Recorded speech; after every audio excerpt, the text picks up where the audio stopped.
Boa tarde, que a graça e a paz do nosso Senhor Jesus Cristo vivo venha guardar nossa mente e nosso coração neste tempo que se chama hoje. Glória a Deus por isso. Eu sempre falo nesse dia que se chama hoje, motivado pela minha leitura na palavra, né? Em Hebreus vai falar muito sobre o dia de hoje, no sentido de que é o presente que é o tempo de acessar, né, a promessa de Deus, acessar uma vida no Espírito, acessar uma nova aliança. Então, eu sempre falo, no dia que se chama hoje, aí ontem a gente pesquisando, né, como que é o versículo exatamente, até o irmão Luiz lá da igreja brincando comigo, onde você tirou isso? Eu falei, é da Bíblia, mas aí quando eu fui pesquisar, o certo é, no tempo que se chama hoje. Então, a partir de hoje, eu vou falar assim, no tempo que se chama hoje. Seja bem-vinda, Dona Piedade. É um prazer estar aqui, gente, novamente para falar da palavra. Entrei um pouquinho atrasada, peço perdão para vocês, mas o Senhor é bom o tempo todo. Mamãe, seja bem-vinda, saudade de você, te amo.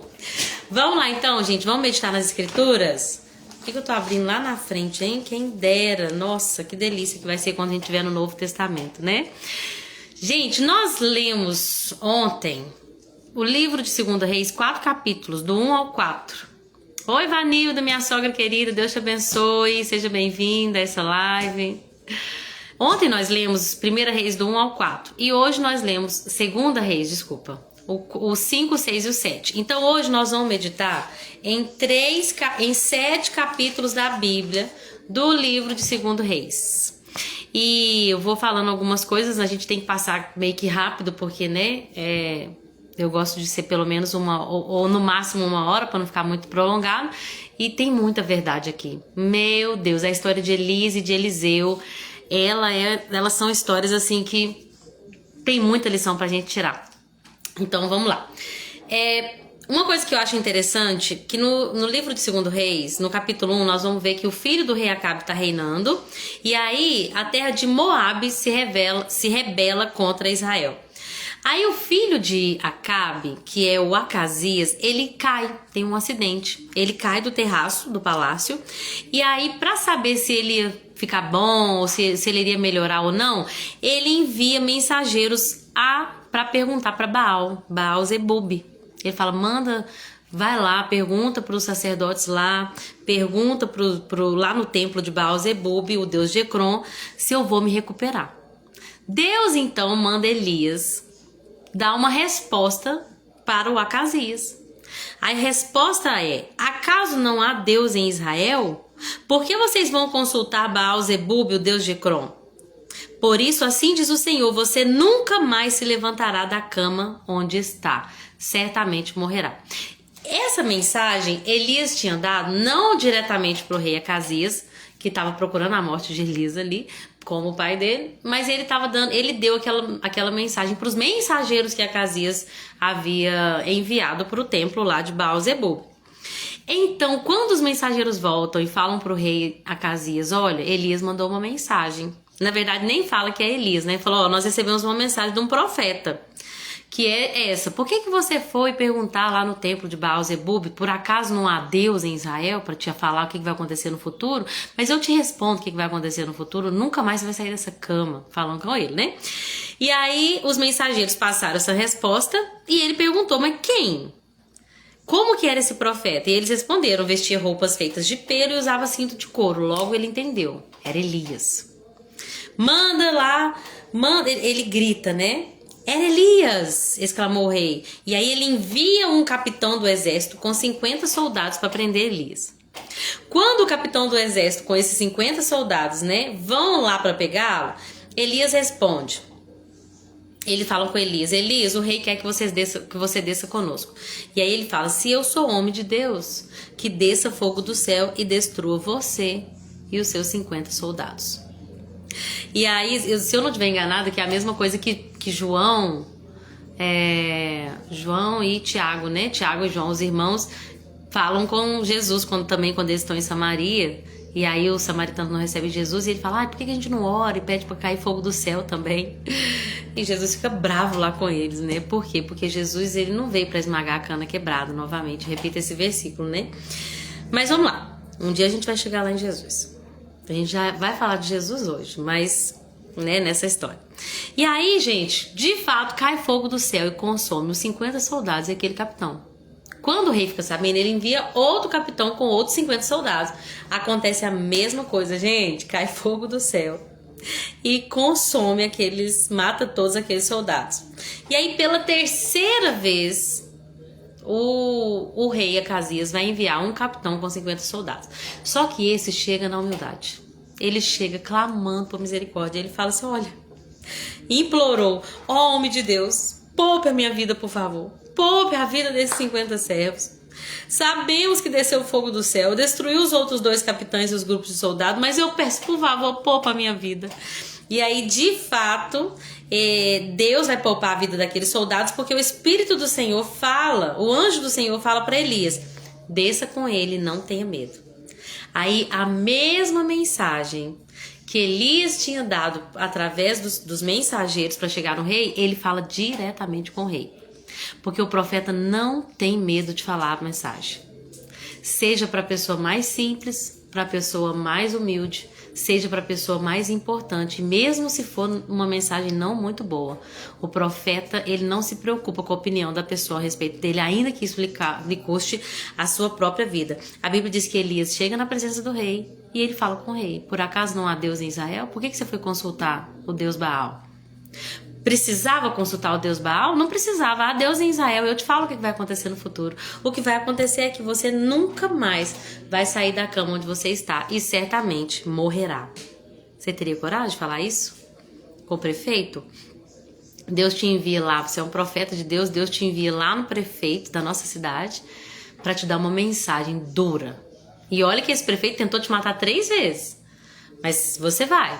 E você fala a mensagem do Senhor. Meu Deus, eu creio que Deus está levantando profetas, profetisas, homens e mulheres de Deus que não tem medo de falar a verdade, não importa para quem, não importa o que custe. Nada vai acontecer com Elias, Deus guardou a vida dele, embora ele tenha falado diretamente com o rei. Deus guarda a vida de Elias, mas a vida do Acasias realmente aconteceu o que Deus falou. Ele morreu depois daquele acidente, né? E aí a gente vai ver uma coisa muito linda, gente, que é a perseverança de Eliseu. Isso é muito legal a gente falar, porque hoje eu estava pesquisando um pouquinho sobre Eliseu, e mostra até no dicionário bíblico, que fala o seguinte: como ele tinha 12 juntas de bois, isso provavelmente indica que ele era um homem rico. Não é qualquer pessoa que arava a terra com 12 juntas de bois. Mas ele abriu mão de tudo para continuar o ofício de profeta em Israel. Ele queimou as carroças. Ele botou fogo nos bois. Fez um churrasco, né? Que eu até falei com vocês ontem, que a Bíblia diz que ele assou aquela carne, entregou aquela carne para o povo da cidade dele, distribuiu a carne para o povo da cidade e todos comeram. E Elias passou a ser o ajudante. Eliseu passou a ser o ajudante de Elias. Mas houve um preço. Ele abriu mão de tudo. Abriu mão de tudo. Lembrando que hoje em dia falar de ser profeta parece até algo assim, nossa, você vai receber revelações, você vai viver milagres e maravilhas, mas gente, não é brinquedo ser profeta de Deus. Nem sempre a gente vai falar o que as pessoas querem ouvir. Que o verdadeiro profeta de Deus, não. Aqueles que são falsos e mercenários vão sempre conduzir de maneira a agradar o homem para conseguir mais recursos, para conseguir mais convites, para conseguir mais seguidores, para conseguir mais fama. Mas o verdadeiro profeta de Deus, ele dá a cara a tapa, para mesmo tendo que ser cancelado, correndo o risco de ser cancelado, mesmo correndo o risco de ser humilhado, de ser esbofeteado, como Micaías, né? Que eu falei um pouquinho sobre Micaías ontem, muito rapidamente. Era o único profeta de Deus ali que tinha a verdadeira palavra de Deus. E aí, nenhum profeta tinha recebido a verdade. Ele leva um tapa na cara, mas ele fala: amanhã você vai ver que eu sou profeta de Deus mesmo, quando tudo que eu falei aqui acontecer. E de fato aconteceu, que Acabe morreu, né? Como Micaías tinha falado. Então, ser profeta de Deus, gente, vai requerer custo.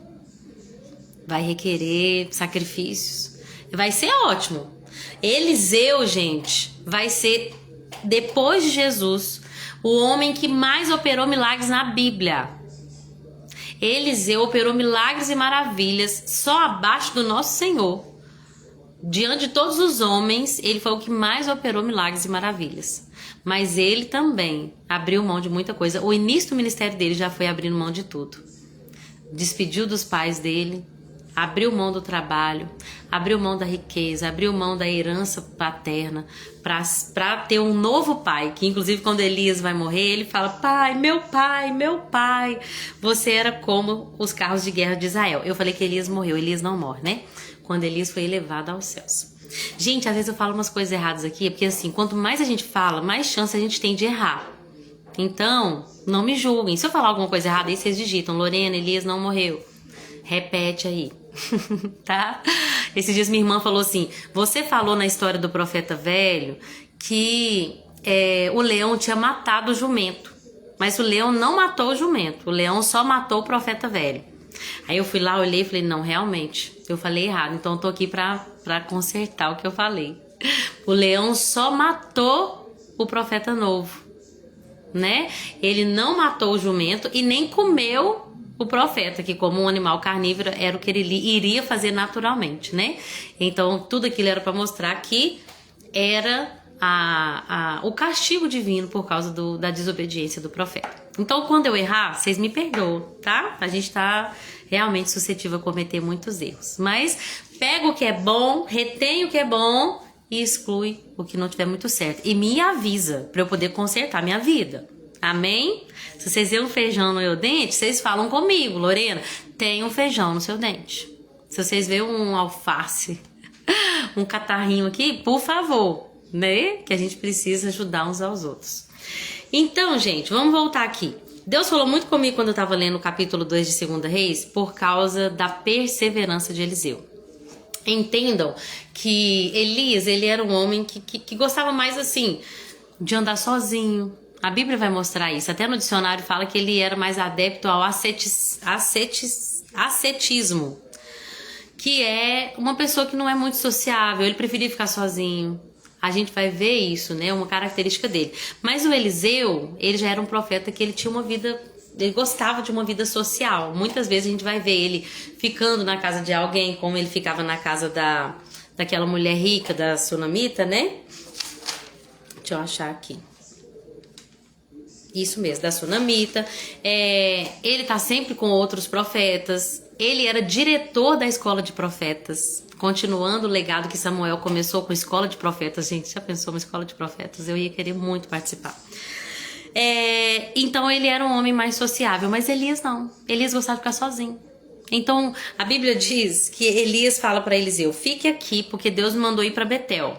Eliseu falou: pois eu não te deixo, de jeito maneira. Foi com ele para Betel. Aí chega lá, parece que Deus já havia avisado, não apenas para Elias, mas já havia o conhecimento, principalmente da parte dos profetas, de que Elias seria arrebatado naquele dia. Porque os profetas falam assim: olha, você sabe que Deus vai levar o seu mestre hoje? E aí Eliseu fala: eu sei, mas ninguém fala nada sobre isso. E aí Elias vira para Eliseu, depois de Betel, e fala: Deus me mandou ir para Jericó. Só que Eliseu fala novamente: tão certo como vive o Senhor, tão certo como a sua própria vida, não o deixarei. Eliseu não deixava ele ir, gente, de jeito nenhum. Não deixava ele ficar sozinho. E aí eles foram juntos para Jericó. Chega lá, os profetas de Jericó falam a mesma coisa. E Eliseu responde a mesma coisa. E aí Deus fala para Elias para ir para o Jordão. E Elias fala: fica aqui, porque Deus me mandou ir para o Jordão. E aí ele fala: não, tão certo como vive o Senhor, não te deixarei só, eu vou contigo. E ele fala: tá bom. E aí 50 homens do grupo de profetas estão observando de longe o que está acontecendo no Rio Jordão, que foi uma cena, meu Deus, espetacular. Imaginem que a Bíblia diz que nesse momento o profeta Elias vai perguntar para Eliseu: o que eu posso fazer por você antes de ser levado embora? E quando eu tava lendo isso, eu me lembrei de Jacó. Quando Jacó tá ali e ele luta com Deus, né? Aquela luta com o homem que é Jesus, nós sabemos hoje, que ele não larga Jesus ali enquanto ele não fosse abençoado. Gênesis 32 fala assim: não deixarei ir enquanto não me abençoar. Tem até aquela música, Jacó segurou o anjo e não quis soltar. E o anjo lhe perguntou, o que queres que eu te faça? E Jacó lhe respondeu, me dá a minha bênção para depois subir. Eu me lembrei dessa cena de Jacó segurando Jesus ali, falando, não vou te deixar, até que o Senhor me abençoe. Eliseu não largou Elias, gente. E aí a gente vai entender uma coisa com Eliseu, que é a perseverança. O que estava acontecendo ali, gente, era mais do que uma pessoa que queria receber uma bênção. Era uma pessoa que estava preocupada com o legado espiritual. Elias fez muita diferença em Israel. Eliseu não quer que Israel fique prejudicada. Não podemos desfalcar esse povo. O mesmo espírito que estava sobre Elias, eu quero que esteja sobre mim. Eu quero viver, eu quero o espírito, eu quero uma porção dobrada. Mas o objetivo de Eliseu nunca foi para o seu próprio ego. E a gente vai ver isso com a vida dele, o testemunho dele, os frutos que Eliseu produziu. Tanto que lá em Naamã, nós vamos chegar lá, quando Naamã oferece para ele os presentes, eu amo que quando Naamã chega lá, nem ir ver Naamã ele foi. Nem foi. Ele mandou um mensageiro para falar. E olha que era o comandante do exército, um homem extremamente... como é que fala? Um homem que tinha grande respeito pelo rei. O rei tinha grande respeito por ele, na verdade. Então, assim, não era um qualquer homem. Era um homem que o rei da Síria, ele tinha uma reputação diante do rei. Eliseu nem vai falar com ele pessoalmente, só manda um mensageiro falar, ó, Eliseu mandou te falar que é pra você descer no Rio Jordão, que é pra você mergulhar lá 7 vezes, viu? Obrigado, de nada, tchau. Vocês já pensaram, gente? Por que eu tô falando tudo isso? Porque quando Eliseu vai pedir pra Elias porção dobrada, não era pra si próprio. Ele estava pensando no reino. Ele estava pensando na vida espiritual do povo de Deus em Israel. Ele queria um legado espiritual. Ele queria a continuidade do ofício profético. Porque Elias marcou não só uma geração, gente. Elias marcou todas as gerações. Ele impactou todo o povo de Deus, todos que fazem parte da família de Deus. Então Eliseu vai falar, eu quero o dobro disso. E aí Elias vai falar, o que você está me pedindo é uma tarefa difícil. Elias sabe muito bem, gente, que o ministério não era brincadeira. Mas Eliseu estava disposto. Que coisa linda, gente. E ele perseverou. Quantas vezes, gente, a gente quer algo e a gente desiste muito facilmente. Nós precisamos perseverar em oração. Eu poderia falar agora meia hora sobre isso, mas a gente precisa entender. Eu vou falar resumidamente, mas a gente precisa entender que leva um tempo. Muitas das vezes nós vamos ter que nos esforçar a permanecer até que sejamos abençoados. Até que recebamos aquilo que o próprio Deus quer nos dar. Como Abraão, que esperou 25 anos, como José, que ficou ali 15 anos, se eu não estiver enganado, como Davi também, que ficou 15 anos. Pessoas que ficaram uma quantidade de tempo exorbitante para acessar a promessa, mas não desistiram. Nós também temos que permanecer. Amém? E ele de fato fica ali com Elias. Elias fala assim, ó, se você me vir quando Deus me levar, você vai receber essa bênção. Ele não abre mão, ele não desanima, ele não esmorece, persevera e de fato vê aquela cena incrível, que é carros de fogo puxado por cavalos de fogo. Vocês já pensaram? Cavalos de fogo puxando um carro de fogo que pega Elias. Elias foi levado para o céu num redemoinho. Gente, se você visse essa cena hoje, fala a verdade. Que cena! Quando Elias sobe, Eliseu falou, meu pai, você era como os carros de guerra de Israel e de cavaleiros. Você podia vencer muito mais guerra do que qualquer homem, do que qualquer cavalo. Porque tu era verdadeiramente um homem de Deus. E aí, ele pega o manto de Elias, o Eliseu pega o manto de Elias e ele vai tentar fazer o mesmo milagre que Elias acabara de fazer, que era bater a capa no Rio Jordão e fazer com que o Rio Jordão abrisse ali, né, se dividisse para que ele pudesse atravessar de novo. E ali Deus confirma para Eliseu que de fato estava sobre ele, o espírito de Elias estava sobre ele, e ele bate o manto no chão, clama pelo Deus de Elias, que vai se tornar o Deus de Eliseu também, mas que é um processo, né? E quando ele bate a capa no chão, de novo, aquele milagre vai acontecer, uma confirmação de Deus. Eu estou contigo, assim como eu estive com Elias. Os profetas viram tudo aquilo, aqueles 50 homens corajosos, e eles começaram a pedir Eliseu para ir procurar o corpo de Elias, porque eles não criam verdadeiramente daquilo que Deus tinha feito, que era arrebatar eles, como havia arrebatado Enoque, né, depois de andar com Deus durante 300 anos. Eliseu fala que não precisa ir, que é bobagem, mas eles querem mesmo ir, então vai. Quando eles voltam sem encontrar o corpo de Elias, Eliseu só fala: não avisei? Não avisei? Continuando, gente. Aí, uma coisa que Deus falou muito comigo quando eu tava lendo, capítulo 2, versículo 19. A primeira coisa que Eliseu fez, depois de abrir o Rio Jordão, era limpar a fonte das águas. Eles estavam em Jericó, e aí eles disseram para Eliseu: temos um problema, meu senhor. A cidade está situada numa boa região, como o senhor pode ver. Contudo, a água não é boa e a terra é improdutiva. Deus falou comigo e eu quero compartilhar com vocês. Às vezes a gente consegue entender que nós não estamos num lugar propício. E pelo sangue de Jesus nós somos transportados do império das trevas para o reino de luz, para o reino do Filho do amor do Senhor, para o reino de Cristo Jesus. E às vezes a gente está no lugar certo, mas tem uma coisa que a gente precisa sempre fazer, gente, que é analisar a fonte que nós temos bebido.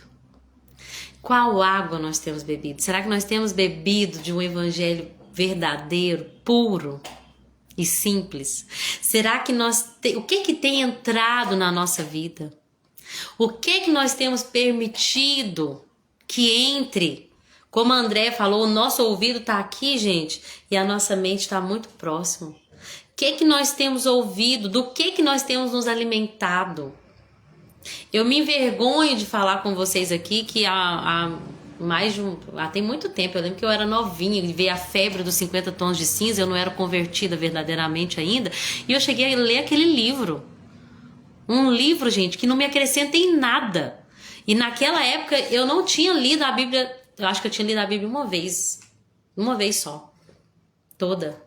Não tinha o hábito de ler a Bíblia todo dia. E tinha coragem de falar que é crente e ler o livro 50 tons de cinza. Oh, que vergonha, eu merecia me estapear como eu fiz agora. Mas tá bom que existe um processo, né? Mas, gente, a gente precisa entender uma coisa. Quando a gente passa a fazer parte da família de Deus, nós estamos num lugar que a Bíblia diz aqui, ó, a cidade está situada numa boa região. A gente está em Cristo, mas temos que ter cuidado com a fonte. O que a gente ouve? Qual é o nosso alimento? E quando eu falo alimento, eu não estou falando da comida que a gente come, mas do que a gente se alimenta é daquilo que nós colocamos para dentro de nós, daquilo que a gente vê com os nossos olhos, daquilo que a gente ouve com os nossos ouvidos, das pessoas com as quais a gente anda, daquilo que a gente lê. O que tem entrado na minha e na sua casa? A primeira coisa, o primeiro milagre que Eliseu fez, depois de repartir o Rio Jordão, foi limpar a fonte. Presta atenção, é muito sério.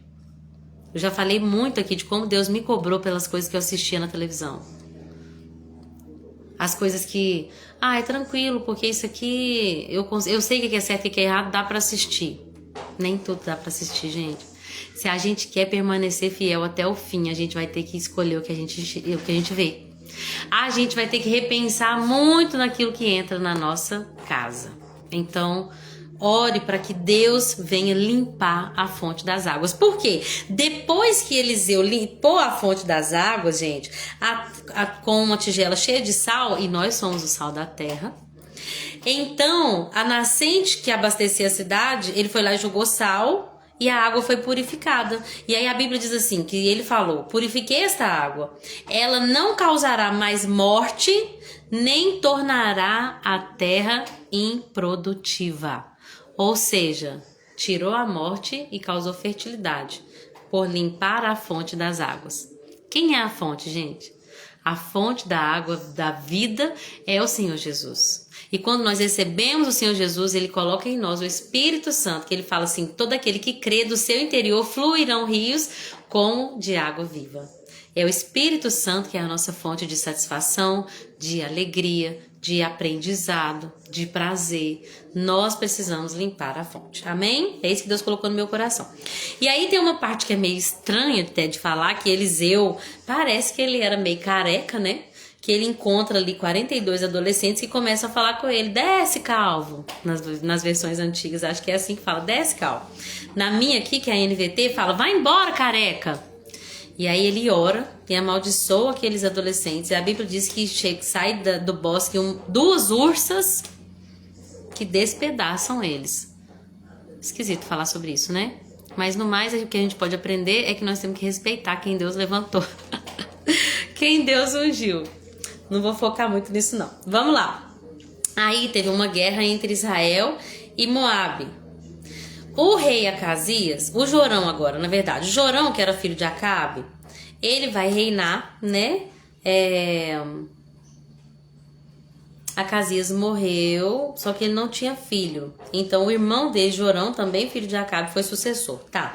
O Jorão foi atacado pelo rei de Moabe, então ele chama Josafá. Josafá foi um rei bom, foi um rei que agradava ao Senhor. Nós vamos falar sobre ele mais na frente.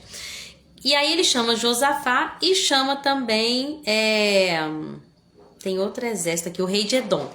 Aí sai Jorão, o rei de Edom e o Josafá, para poder atacar o exército de Moabe. Nesse momento, o Josafá, que tinha um relacionamento com o Senhor, com Yahvé, pergunta assim: não tem nenhum profeta de Yahvé aqui não? Você já consultou aqui uns outros profetas, umas outras pessoas aqui, mas não tem nenhum profeta do Senhor, Senhor com todas as letras maiúsculas, que se refere ao Deus de Israel, né? Coloca aqui o nome dele, que eu gosto de falar, Yahvé. Se houver, podemos consultar Yahvé por meio dele.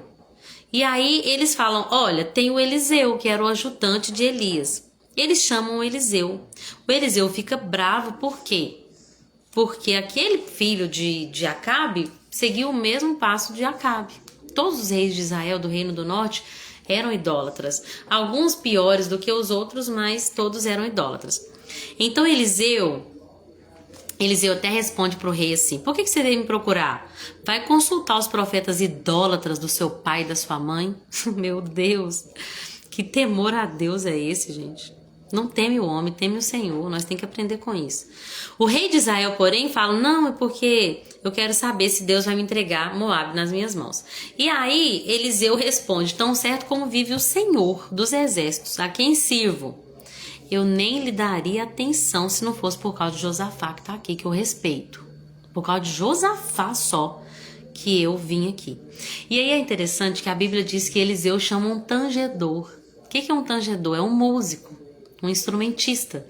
Aquele homem começa a tocar harpa, e enquanto o músico tocava, a mão do Senhor vem sobre Eliseu e ele vai profetizar. Gente, a música tem um poder muito grande. Por isso, vamos voltar lá na fonte das águas? Por isso que a gente tem que tomar cuidado com as músicas que a gente ouve. Tá, tem música que não, a letra parece que não fere ao Senhor, é uma música do mundo, mas não tem uma letra assim que fere os princípios bíblicos. Mas presta atenção, ela foi composta por uma pessoa cujo objetivo não é adorar a Deus, é só ganhar dinheiro e fazer fama, é só causar um entretenimento. A música, gente, ela tem um poder incrível, tanto já aconteceu até comigo, já a gente tá assistindo filme, né? Os filmes da Disney tem às vezes umas músicas com umas frases esquisitas e parece que o ambiente muda. Quando você nem tá sensível assim espiritualmente, você nem vê nada. O pau tá quebrando ali, você tá tudo bem. Mas quando você tá num processo de busca ao Senhor e você começa a estar sensível, uma música que entra dentro da sua casa, você já consegue sentir que o ambiente muda. E aí você começa... Aí, por que é grave quando a gente não tá sensível? Porque o ambiente mudou, você que não percebeu. Mas acontecia direto. A gente às vezes via algum filme, a Cecília tinha pesadelo à noite. Acontecia alguma coisa. E aí, por isso que eu tô falando, cuidado com a fonte das águas. Hoje em dia, gente, a gente tá tendo muito conteúdo. Eu falei do A Casa de Davi, que é uma série que a gente assistiu no Prime. Ontem a gente começou a assistir o reality show Dom, D-O-M, Dom, que no YouTube, sobre... É um reality show de talentos e é tão legal, tá sendo tão bom assistir isso com a Cecília e tal. A gente precisa entender que não dá mais pra gente ouvir qualquer coisa e ver qualquer coisa. Olha por quê. Eliseu, ele iria profetizar, mas antes de profetizar ele falou, me traz um instrumentista. Mas não é qualquer um, gente. Lembra que Davi tocava harpa e o demônio tinha que sair? Ele fala, me traz um tangedor. Na minha tradução fala assim, me traga alguém que saiba tocar harpa. A música, ela pode mudar um ambiente. Eu percebo isso, às vezes quando eu tô ali no louvor, cantando. Gente, parece que Deus me entrega uma armadura, assim. E que se eu ver o diabo na minha frente, eu dou um soco na cara dele, sabe? Realmente é uma arma. Deus nos deu uma arma. A música e a adoração é uma arma poderosa. E nós precisamos entender que da mesma forma como a música pode expelir um demônio, ela também pode trazer coisas para a nossa casa. Ela também pode trazer coisa ruim. Então, cuidado com a fonte da água. E quando você estiver mal, coloca uma música de adoração. Adore ao Senhor com louvores, adore ao Senhor com cânticos, adore ao Senhor com hinos. Porque a adoração, ela tem um poder, gente, incrível. O Eliseu, então, começa a profetizar. Porque aqueles 3 exércitos, tanto de Jorão quanto do rei de Edom, e Edom fugiu de novo, e de Josafá, eles estavam morrendo de sede. Então, o Eliseu vai profetizar o seguinte, vocês não verão nem vento nem chuva, mas o vale se encherá de água. Terão o suficiente para vocês, para os rebanhos e para os outros animais. E como se isso não bastasse, o Senhor vai entregar o exército de Moabe em suas mãos. Olha que coisa louca, gente. Deus, ele é incrível. Ele é maravilhoso. Ele faz surgir rio no deserto. Rios no ermo. Gente, ele tira a água da rocha. Ele faz... Olha o que Eliseu profetizou. Não vai ter vento nem chuva. Mas esse vale seco vai jorrar água. A Bíblia diz que no dia seguinte, por volta da hora em que se oferecia o sacrifício da manhã, começou a aparecer água. Do nada. Descendo desde Edom. E em pouco tempo havia água por toda parte. Aquela água não apenas satisfez. Aquela água não apenas satisfez aqueles 3 exércitos que estavam ali para lutar contra Moabe, quanto foi a chave da vitória para eles, porque quando o povo de Moabe viu a água, o reflexo da água era vermelho. Eles acharam que os exércitos inimigos ali, os 3 de Jorão, de Josafá e de Edom, tinham lutado entre si, que aquilo era poça de sangue. Foram despreparados para o meio do arraial do exército inimigo. O povo de Israel se levantou e perseguiu Moabe. Nessa hora acontece uma coisa muito triste, gente, que Moabe, no seu desespero, o rei de Moabe, no seu desespero, pega seu filho mais velho, seu filho primogênito, e sacrifica ele aos deuses. O que as pessoas podem fazer, gente? Até que ponto o ser humano pode fazer atrocidades? Ontem eu estava vendo uma pessoa postando sobre isso. Um pai pegou um filho, não sei se vocês viram, pegou o filho, colocou no cestinho da bicicleta, daí mostra a cena dele descendo com o filho assim, e daí chegou na ponte, jogou o filho da ponte, de 5 anos, se eu não estiver enganado, porque queria se vingar da ex-mulher. Mandou mensagem pra ela aqui, sabe que filho que você amava? Matei, isso é vingança, Gente, a que ponto o ser humano pode chegar? O ser humano sem Deus, eu tenho medo, sinceramente, que sem Jesus, misericórdia. O rei de Moabe sacrifica o filho mais velho numa tentativa assim de extremo medo, uma tentativa extrema de chamar a atenção dos deuses, e quando eu falo Deus eu quero dizer demônios, para conseguir vencer aquela luta. Aquele sacrifício provocou uma grande ira contra Israel. Os israelitas chegaram a se retirar e voltar para a sua terra. Triste, né? Que triste ler isso, misericórdia. No mais que a gente pode aprender com isso coisa ruim sempre aconteceu, gente. desde Sodoma, Gomorra, muito antes até, na verdade, a gente vai ver que o próprio Deus se entristeceu tanto em Gênesis 6, né? Deus se entristeceu tanto com a humanidade que ele falou assim, olha, eu vou destruir todo mundo. Eu só vou poupar Noé, porque eu encontrei favor, graça. Ele encontrou graça diante de mim. E aí ele começa tudo de novo. Gente, sempre foi ruim. Sempre teve notícia ruim. Sem Cristo, essa terra não dura nada. Por isso que nós somos o sal da terra, né? O sal conserva. Enquanto a igreja estiver aqui, gente, a terra vai conseguir ser conservada, né? Espero que nós sejamos esse sal, porque a Bíblia diz que Jesus falou que se o sal não servir mais para salgar, ele só serve para ser jogado e pisado pelos homens. Então nós temos que ser esse sal que conserva a terra, até que Jesus venha e restaura todas as coisas. Amém? Aí no capítulo 4 a gente vê Eliseu ajudando uma viúva pobre. A vida de Eliseu, ela parece muito com a de Elias, né? A gente vai ver que muitas coisas que Elias fez, Eliseu ele replica. A gente vai ver que Eliseu também vai ressuscitar um morto. Eliseu também abriu o Jordão. Eliseu também... tem muitas coisas, vou falando sobre elas e a gente vai se lembrando, mas tem muitas coisas parecidas. Por exemplo, o azeite da viúva, né? O azeite e a farinha da viúva lá, que Elias, da viúva de Sarepta.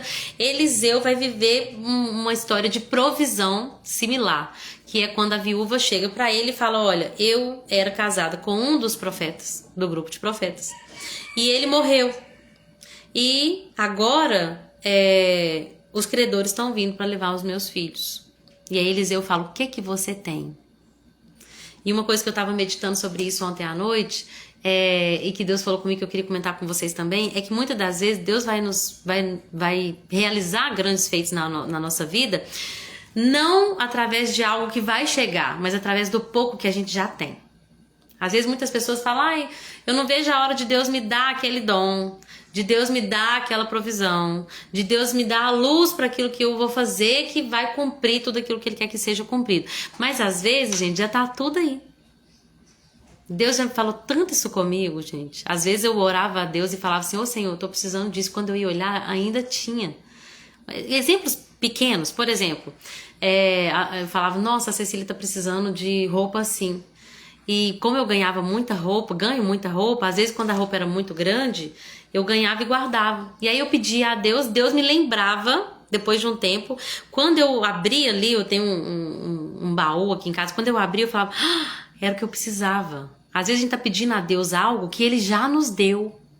Deixa o Espírito Santo te revelar isso na prática. Deixa Ele te revelar. Às vezes aquilo que você tá pedindo, por mais que para você seja pouco, Ele já te deu, já tá aí. Eu me lembro de um dia que eu tava tendo uma enfermidade, não lembro qual que era, e eu sofrendo com aquela enfermidade, sofrendo. Quando eu abri um dia o Google e descobri que o melhor para aquela enfermidade era chá de alecrim. E eu tinha um pé de chá de alecrim lá em casa. Deus falou comigo. A resposta, muitas das vezes, para aquilo que você precisa, já está na sua casa. Você já tem a resposta, você ainda não a acessou. Por que eu tô falando isso? Porque a viúva de Sarepta, que Elias pediu para ela fazer um bolo, ela falou, só tem um pouquinho de farinha, um pouquinho de azeite.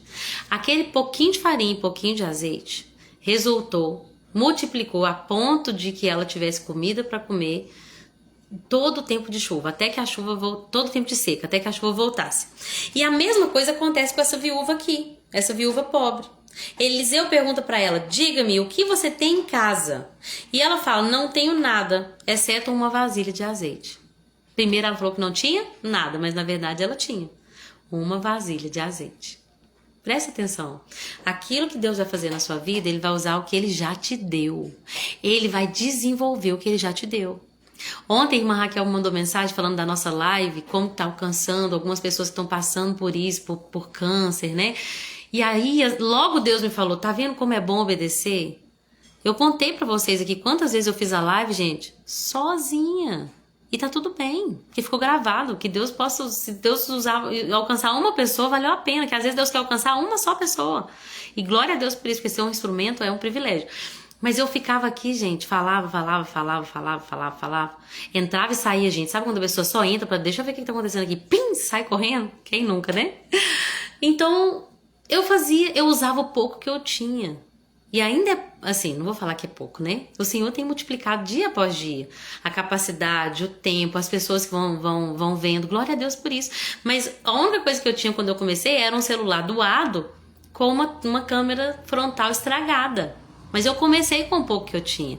Então, o que eu tô falando é que muitas vezes na nossa vida, o que Deus vai fazer, Ele vai multiplicar o que você já tem. E às vezes a gente tá parado, esperando uma provisão que vai vir do alto, quando o Senhor já entregou, e se você for fiel no pouco, Ele vai te colocar sobre o muito. Amém? Aquela mulher falou, não tenho nada, só um pouquinho, uma vasilha de azeite. Eliseu fala com ela, então você vai nos seus amigos, nos seus vizinhos, demonstrando que o milagre acontece quando a gente também pede ajuda. Presta atenção, nós precisamos pedir ajuda também. Ela pede ajuda dos vizinhos de quê? De pegar vasilhas e depois ela entra para dentro de casa e fecha a porta. Então tem muitas coisas aqui que a gente pode falar, mas eu não consigo falar de tudo porque eu tenho que ir até o capítulo 7. No nosso milagre, algumas pessoas, a gente vai ter que pedir ajuda, mas o milagre vai acontecer dentro de casa. Meu Deus, é muito forte, mas vamos lá. E aí ela vai deitando o azeite nas vasilhas. E enquanto tem vasilha, gente, o azeite multiplica.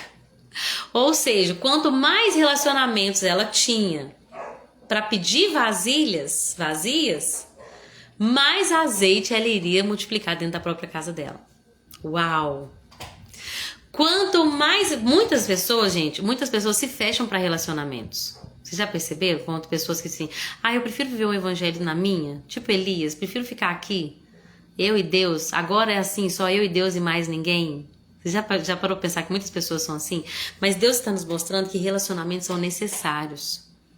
Se aquela mulher não tivesse um bom relacionamento com a vizinhança, se ela não tivesse muitos amigos, na verdade vai ser proporcional. A medida do azeite vai vir na proporção de vasilhas que ela conseguiu dos relacionamentos fora de casa que ela tinha. Então eu não tô falando que a gente tem que ser aquela pessoa boa praça, que todo mundo gosta, porque eu falei no início da live que o profeta muitas das vezes tem muitos inimigos, né? Mas a gente não pode se fechar para relacionamentos.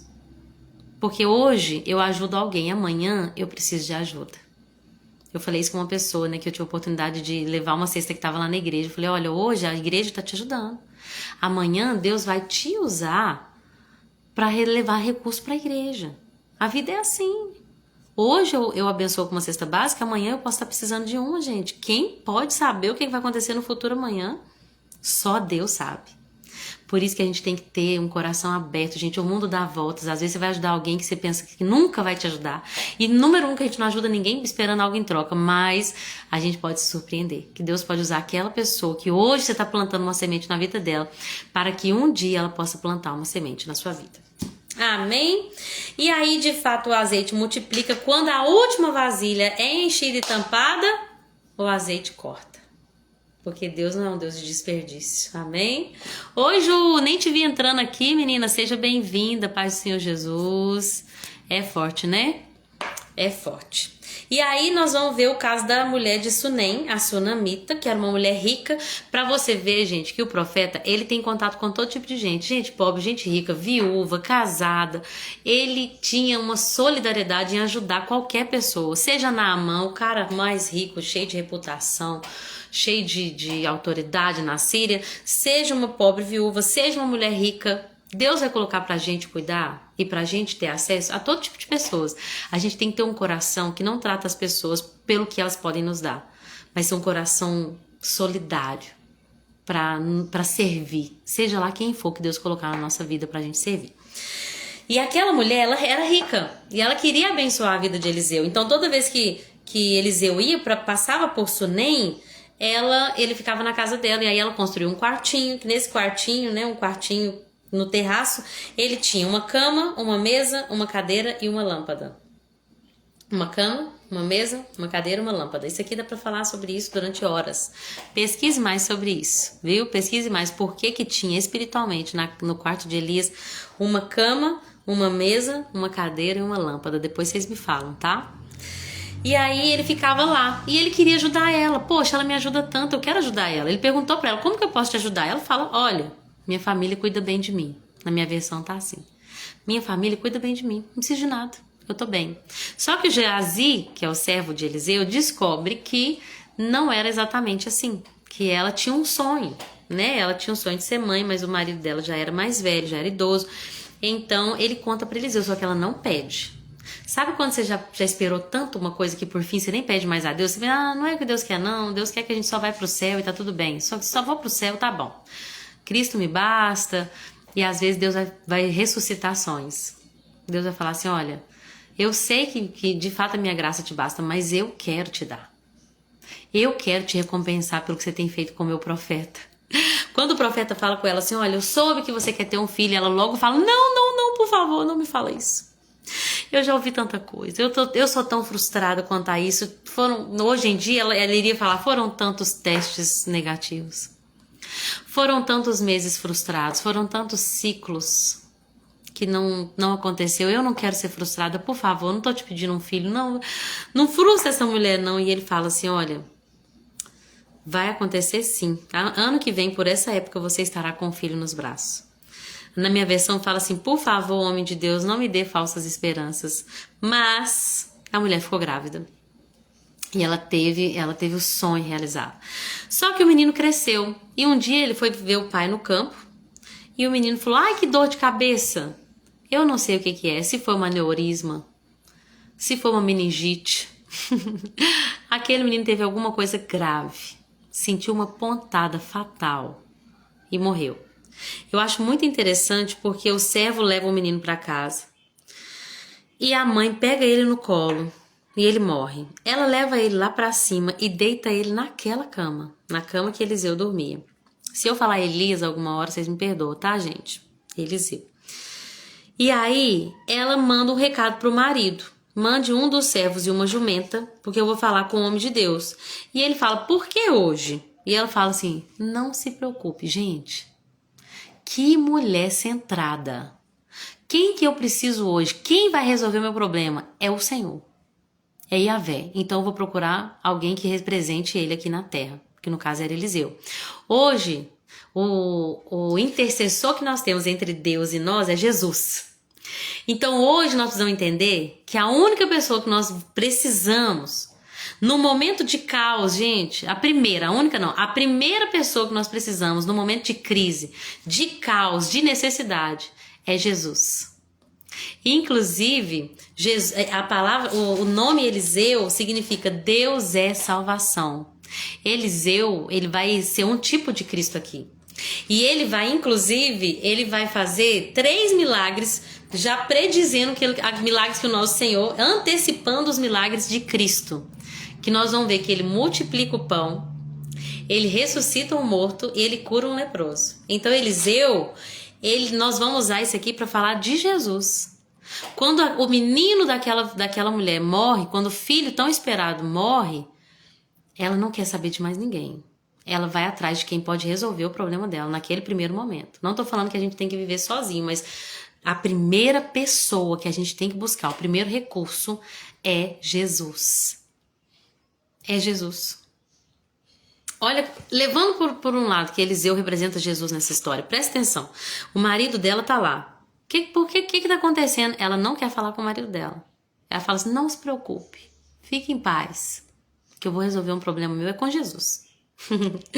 E aí, ela manda um servo, ela fala assim, ó, não, vai depressa. Quando você precisar de alguma coisa, gente, se você estiver passando por uma luta, você já clama Jesus rapidamente. Não vai falar com seu amigo. Eu muitas das vezes, às vezes tenho algum problema, eu já ligo com a minha mãe. Mãe, chama um amigo, uma mulher de Deus, uma profetisa, um profeta, um pastor. Todas essas pessoas vão nos ajudar. Graças a Deus pela nossa família, pelos profetas, pelas profetisas. Mas a primeira pessoa tem que ser Jesus. A primeira pessoa a saber dos nossos dilemas, dos nossos problemas, das nossas crises, das nossas alegrias. Eu lembro ano passado quando Deus realizou um sonho que eu estava esperando há muito tempo. E eu deitei no chão. Quando Edmundo me contou, consegui aquilo que a gente buscava. Eu deitei no chão, gente. Eu fiquei só ali celebrando o Senhor, entendendo que foi Ele que me deu. Eu fiquei lá com a boca no chão, no pó, chorando. Falando, oh Jesus, eu sei. Então, Jesus tem que ser a primeira pessoa que a gente busca para celebrar, para chorar, para buscar conselho, para buscar ajuda, para buscar escape. Lei da primeira, da primícia. O marido dela perguntou, ela não falou nada, aí ela manda o servo falar assim, ó, não, vai depressa, não para. Quando ela tá indo, ela encontra com o profeta Eliseu. E aí, deixa eu voltar aqui. Antes de encontrar o profeta Eliseu, Geazi vai ao encontro dela e pergunta, tá tudo bem? Ela vira pra Geazi e fala assim, ó, tá tudo bem. Não é você que eu preciso agora. Tipo assim, eu preciso falar com o profeta.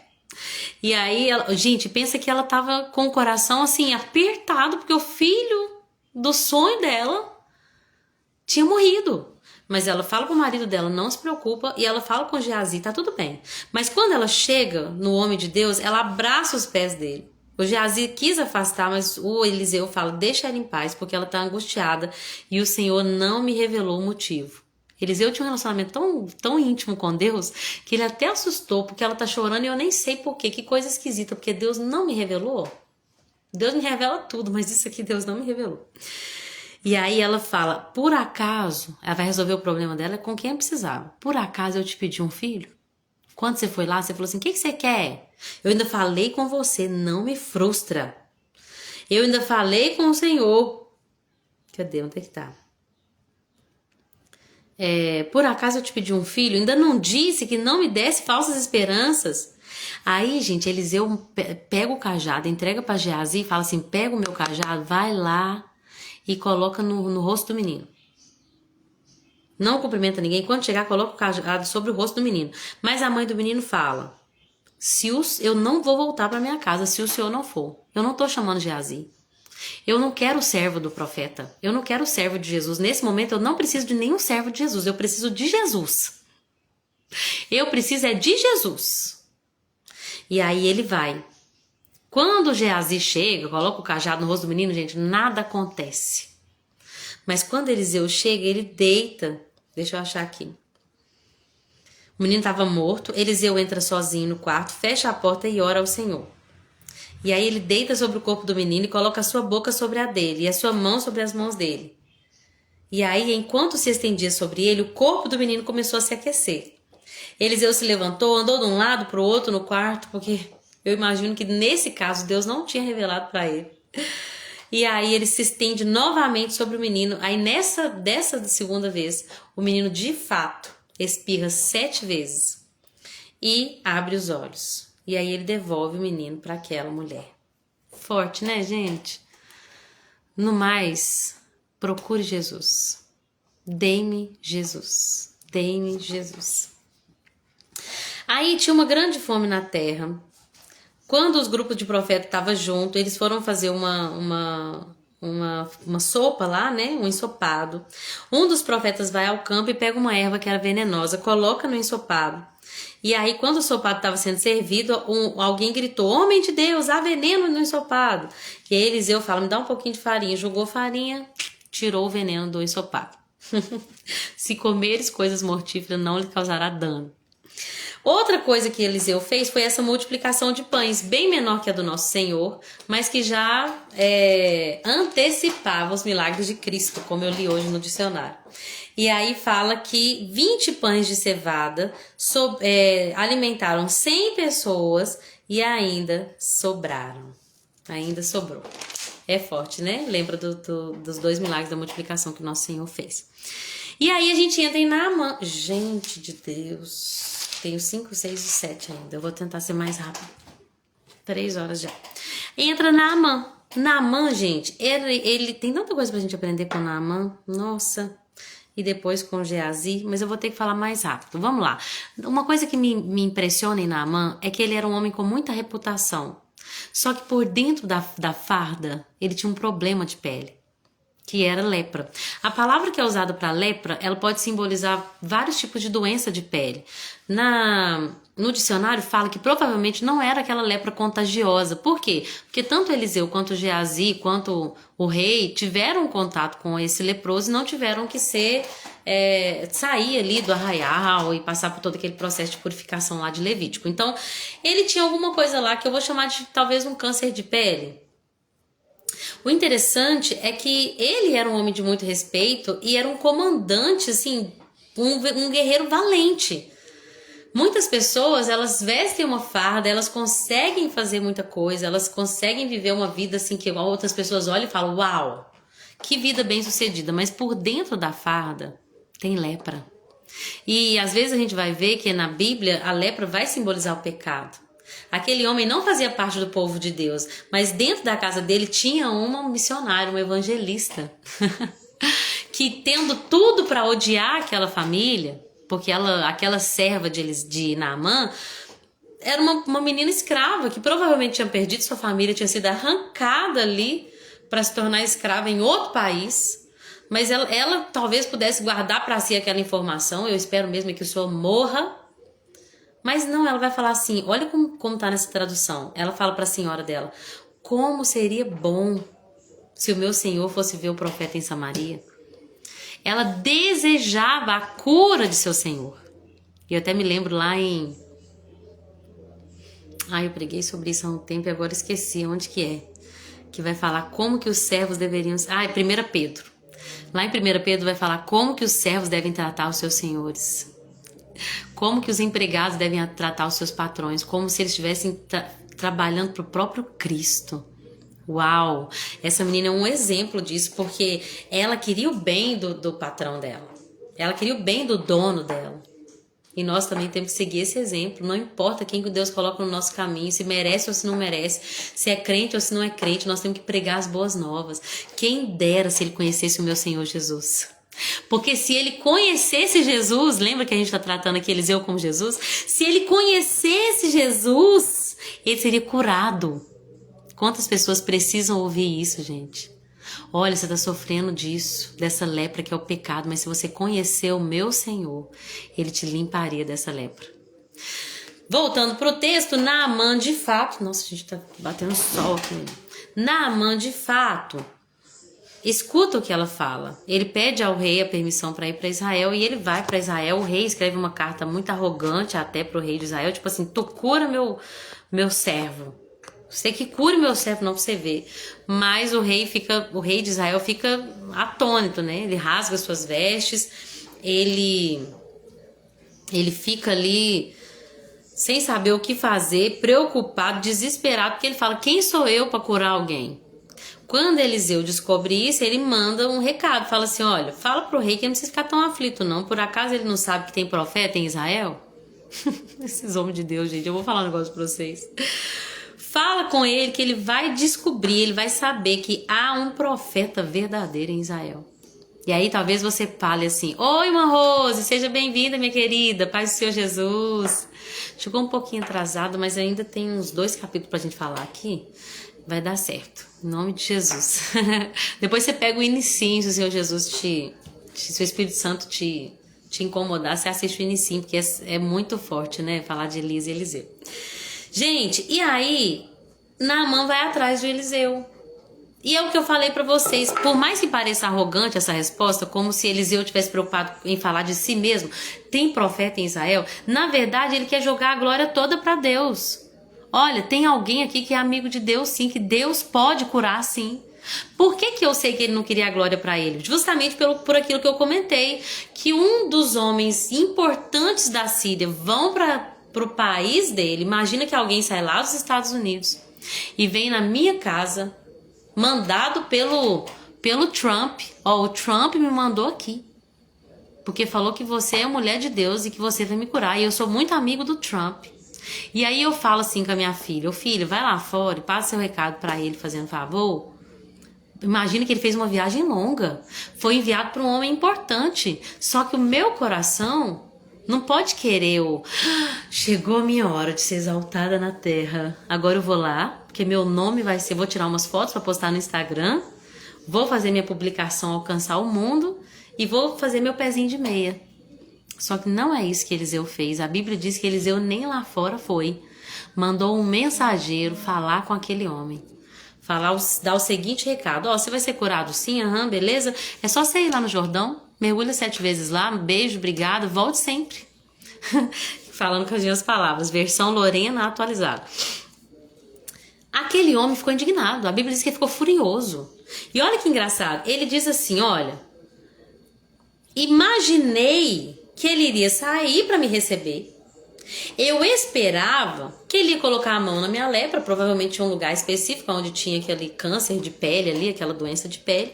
Eu imaginei que ele ia colocar a mão na minha lepra e invocar o nome do Senhor. Ó Deus de Israel, Yahvé o teu nome, curas essa lepra agora no nome de Jesus. E aí eu ia ficar curado. Ele ficou furioso, foi embora. Gente, tem uma coisa que Deus me ensina com essa história de Naamã, é que muitas das vezes a gente traça o plano.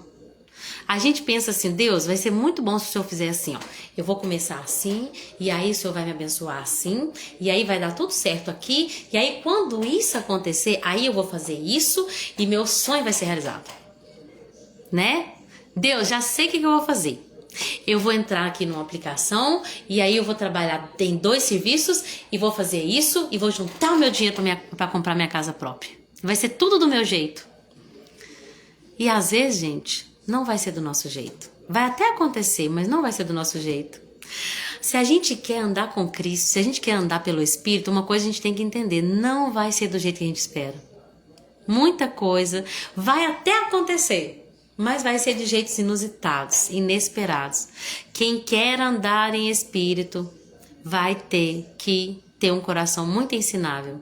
Vai ter que se permitir viver o novo. Eu falei isso ontem aqui, né? Uma coisa que Deus falou muito no meu coração. Se você quer andar em espírito, você vai ter que nascer de novo. Suas expectativas não podem estar em expectativas humanas e carnais do que pode acontecer, mas simplesmente em mim.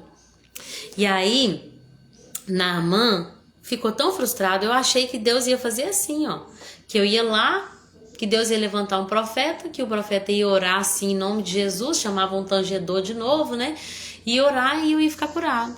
Mas não é isso que Deus, não é sempre assim. Deus poderia ter feito assim, mas não é sempre assim. Presta atenção, o que Deus vai fazer na sua vida é só para a sua vida. A gente tem essa mania de se comparar uns com os outros. Porque a outra pessoa, Deus fez assim, deu certo e tal, e Deus está usando ela, e Deus está abençoando o ministério dela, e ela começou desse jeito. Nem sempre não, nunca vai ser igual. As nossas palmas de nossas mãos têm a nossa identidade que é única.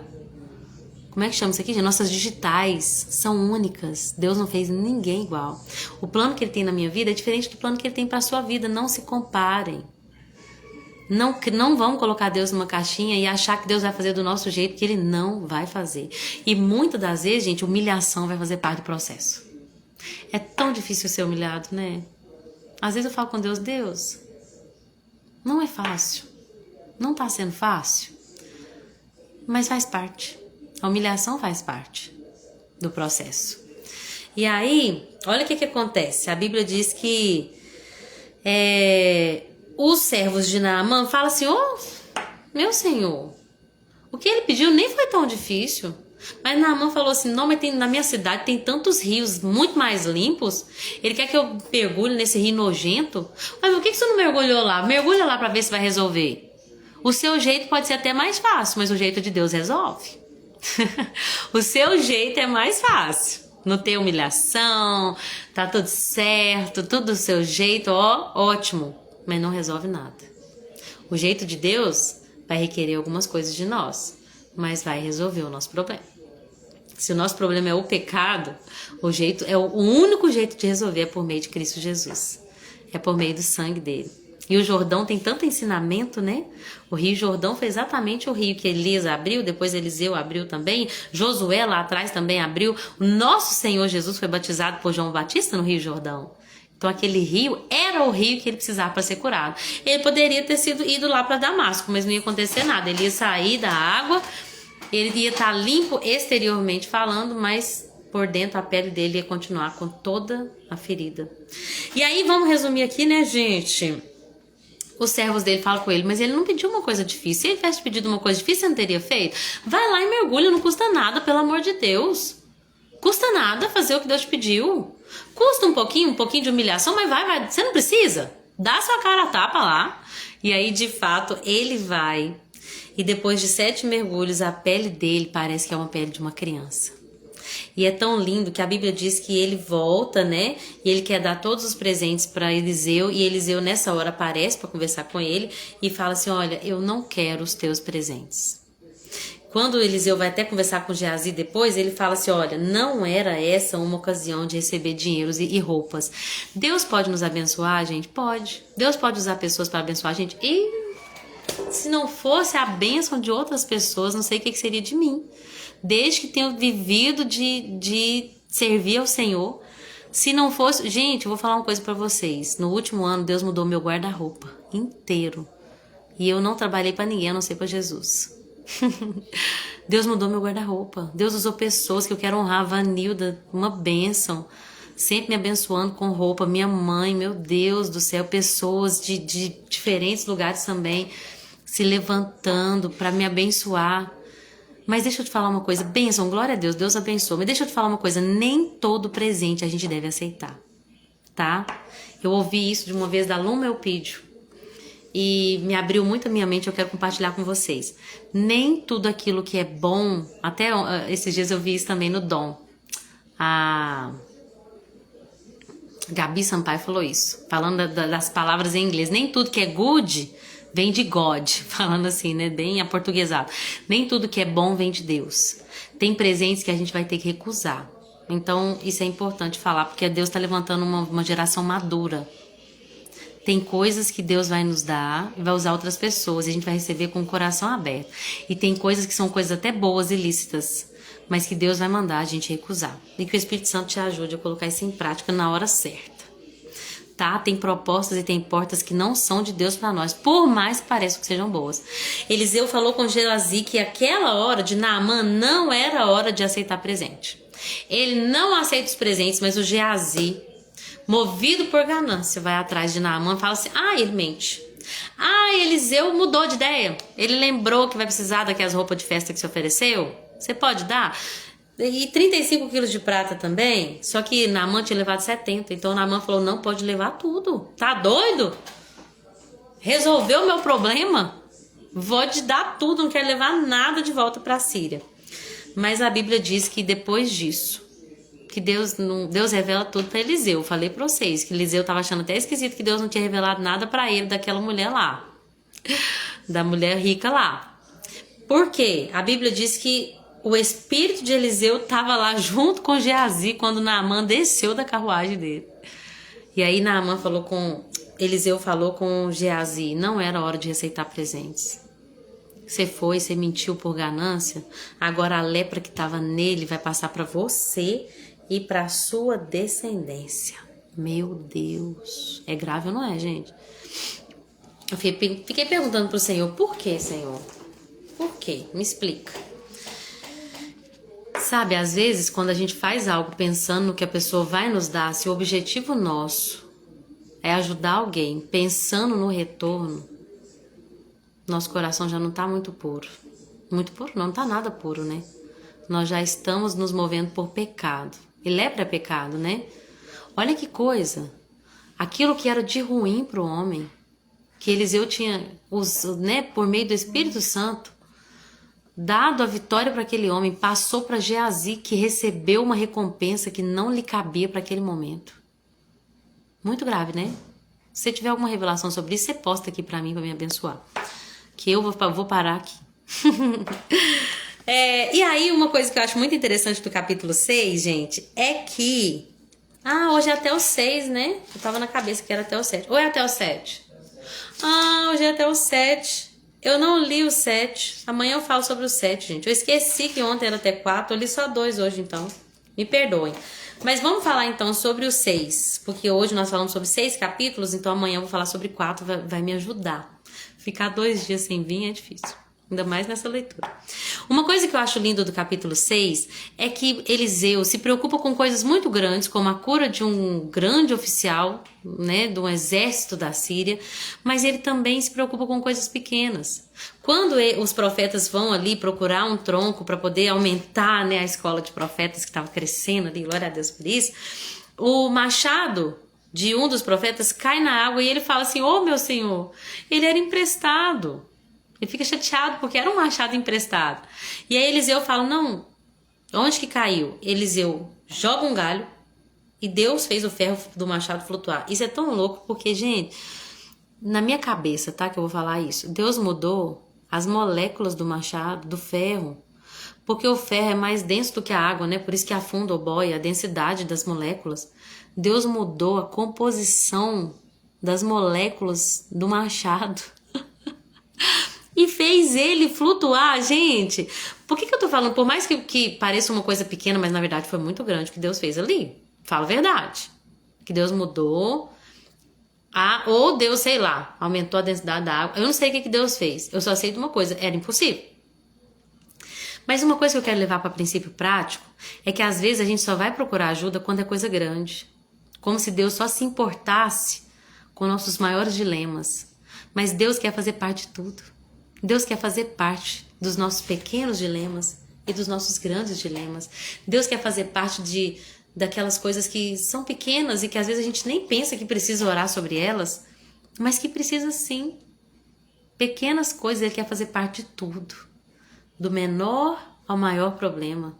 Da menor conquista à maior conquista. Nossa vida é dele.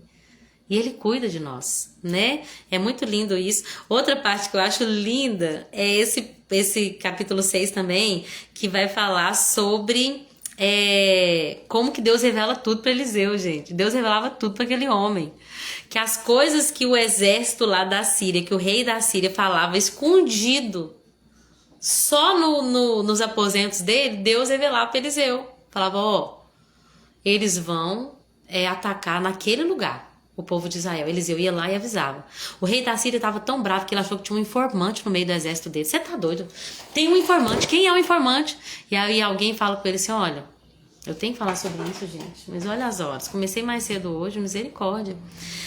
Vou falar só até aqui e amanhã eu falo do cerco de Samaria. Então viram pro rei e falam assim, olha, não tem nenhum informante, não tem nenhum aqui que tá traindo não. Na verdade, o que você fala nos seus aposentos, Deus, Yahvé, revela para Eliseu, e Eliseu vai lá e conta pro Deus de Israel.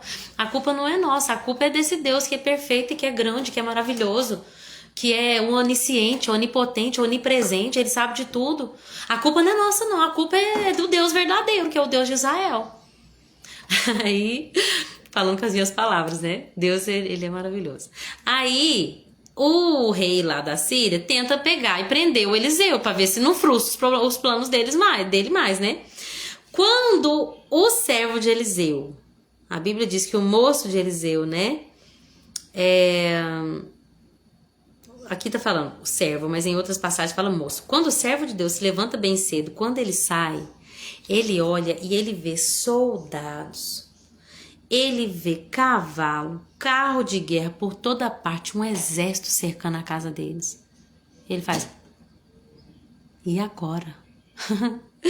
E é muito lindo porque nessa hora Eliseu vai falar com ele, não tenha medo, porque do nosso lado tem muito mais do que o do lado deles. Eliseu tinha uma visão que ele não andava só por vista. Ele sabia que existia ali um exército de anjos, um exército celestial que batalha em prol daqueles que servem ao Senhor, ao Deus verdadeiro. A Bíblia diz que os que temem, que tem um anjo que acampa ao redor daquele que teme a Deus e os livra. Eu me lembrei do que está escrito em 1 João 4,4. Maior é o que está em nós do que o que está no mundo. Só que para ver isso tem que olhar com os olhos da fé, porque o reino espiritual a gente não fala. A gente não vê ele, né? Com os olhos carnais. A gente vê com os olhos espirituais. Então, Eliseu faz uma oração. Senhor, abre os olhos dele para que ele veja.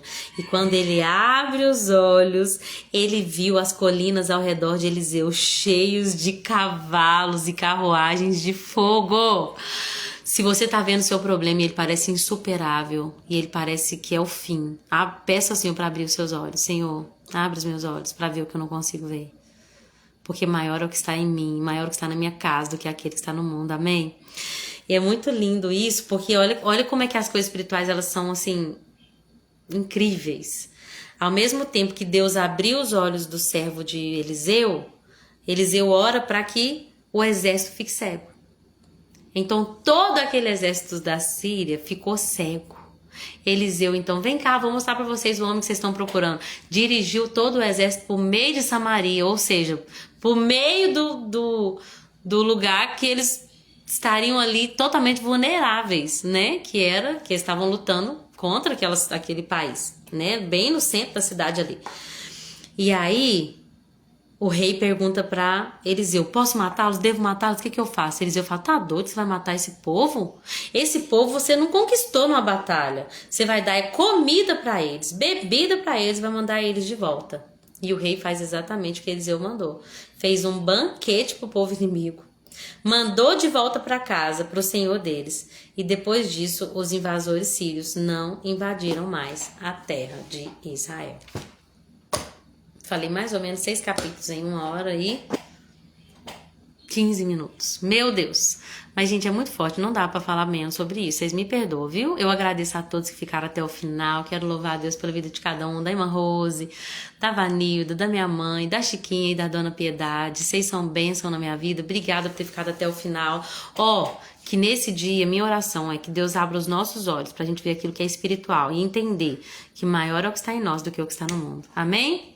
Deus abençoe vocês. Até amanhã, se assim Jesus permitir. Gente, com Deus.